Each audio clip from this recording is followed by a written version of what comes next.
ఈయన అది ప్రయత్నం కూడా చేస్తలేడు.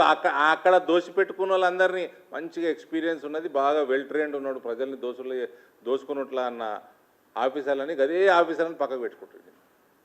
పేర్లు చెప్పాలా? ఎర్ర ఉంటాడు ఒక ఆయన, సేమ్ దొంగలు దగులుబాజులు అండి.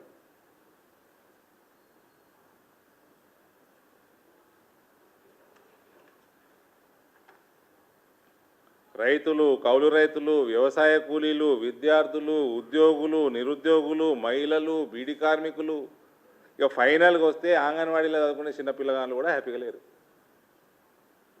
సంవత్సరంన్నర అయింది ప్రభుత్వంలో. అసలు నీ జనరల్ అడ్మినిస్ట్రేషన్ గురించి మాట్లాడు.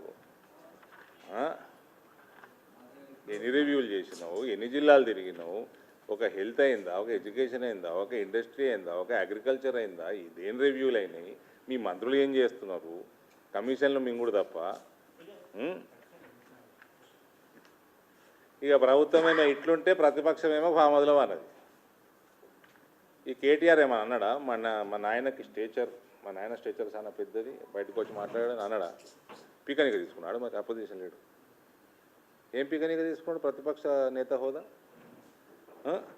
ఏంటంటే వీళ్ళ దొరల చూడండి ఎట్లుంటుంది. ప్రజలు ఇంకా బాధపడాలి, ఇంకా మునిగిపోవాలి, వాళ్ళు ఎక్కడ లేని ఇబ్బందులు కలగాలి, బర్బాద్ కావాలి ప్రజలు. ఇసుంటోడు ప్రతిపక్ష నేత ఉంటారా అండి? అప్పుడు నేను బయటకు వస్తా, నన్ను యాద్ చేసుకోవాలి. నేను ఓడి యాద్ చేయడు. ఆ యాద్ చేసుకున్నారు కొంటూ ఓపిక్తావు.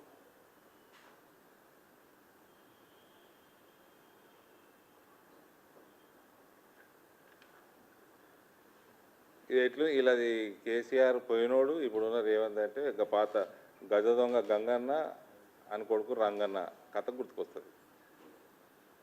గంగన్న ఊర్లో ఈ ఊరికెళ్ళి ఆ ఊర్లోకి పోయేటోళ్ళు బాటసార్లు అందరినీ దోచుకుంటా మహిళలకు పుస్తకం ఇచ్చి పెడుతున్నానట, బట్టలు ఇచ్చి పెడుతున్నాడట.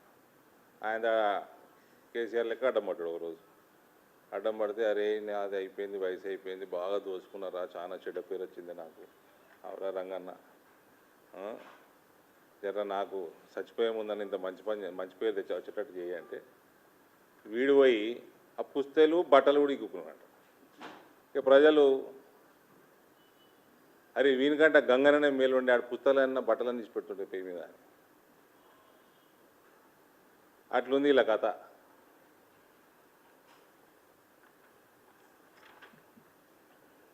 ఆ కేసీఆర్ ఏమో సిస్టమ్ డిస్మాంటిల్ చేసి పడేసిండు, దోసక తిన్నాడు. ఈయననేమో జర్నలిస్ట్ అని భయపడుతున్నాడు, హైడ్రా పంపుతున్నాడు, క్రేను పుట్టి భయపెట్టినాయి కానీ బ్రదర్. బిల్డర్లకు అందరినీ భయపెట్టించుడు, వసూలు చేసుడు, ఆ బిల్డర్లు ప్రాజెక్టులు పని చేసుకున్నాడు, రియల్ ఎస్టేట్ ఢమాలను పడిపోవడు, పైసలు రొటేషన్ పడిపోవడు. నిన్న మొన్న నేను లెక్కలు తెప్పిస్తే వైన్ షాప్ వాళ్ళు కూడా ఎడుతురట, కొంటలేరట మందు, అమ్ముడు పోతలేదంట. అంటే సర్క్యులేషన్ సున్నా అయిపోయింది, ఎకానమీ సున్నా అయిపోయింది రాష్ట్రంది.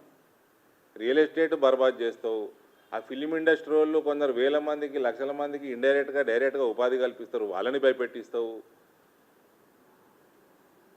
ఇప్పుడేమో హెచ్వి భూములు, ఆడ జింకల్ని భయపెట్టిస్తావు, నెమలుల్ని భయపెట్టిస్తావు, జర్నలిస్టులని భయపెట్టిస్తావు. పాలన ఏదైనా నాయన అంటే ఇది కథ. మళ్ళీ పోయి అహ్మదాబాద్లో ఏడ డైలాగులు కొట్టొచ్చిండు, కదండి. ఏమేమన్నాడు? బీజేపీని కాలు పెట్టనియడా. లేటెస్ట్ కాళ్ళు అంజిరెడ్డి అండ్ కొమరయ్య.